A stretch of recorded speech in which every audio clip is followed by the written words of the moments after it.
Ecclesiastes 3 reminds us that there is a time for everything and there's a season for every activity under the heavens. In verse 5 of Ecclesiastes 3 said that there's a time to scatter stones and a time to gather them. Beloved, it's time. It's time. The crazy events and circumstances of 2020 have scattered the church, but now it's time. It's time to gather.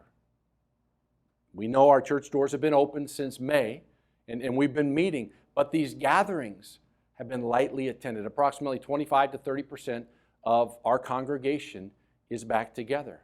But now it's time. It's time to gather.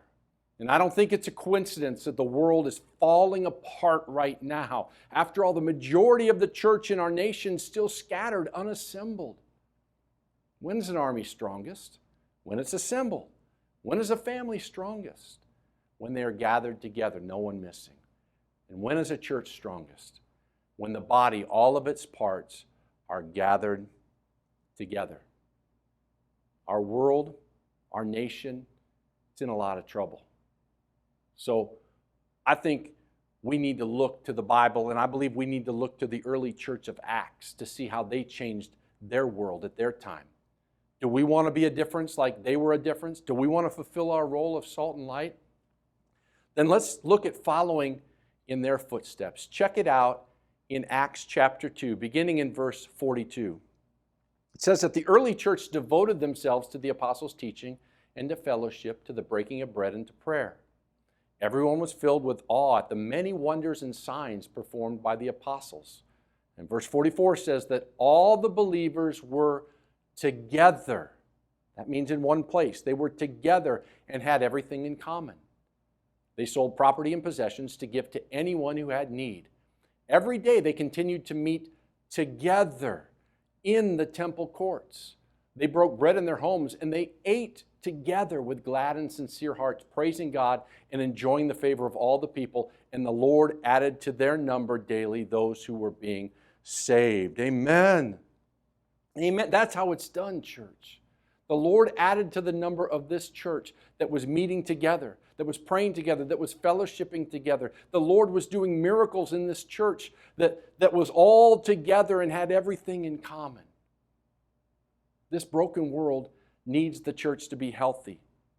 And it needs the church to be moving in power. And that means that the world needs us joined together as one. And so I say it again. Church, it's time. It's time to gather. It's time for every part to be fit together. And I want you to know right now, you personally, you are important.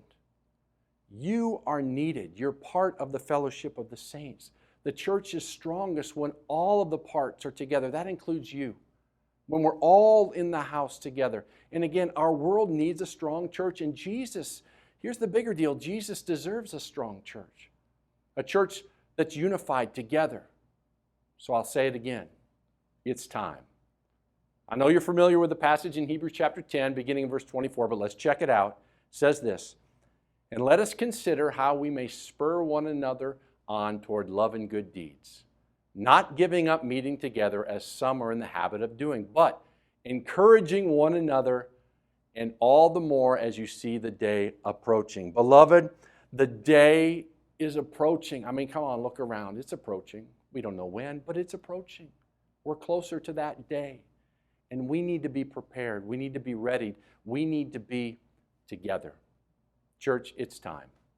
It's time.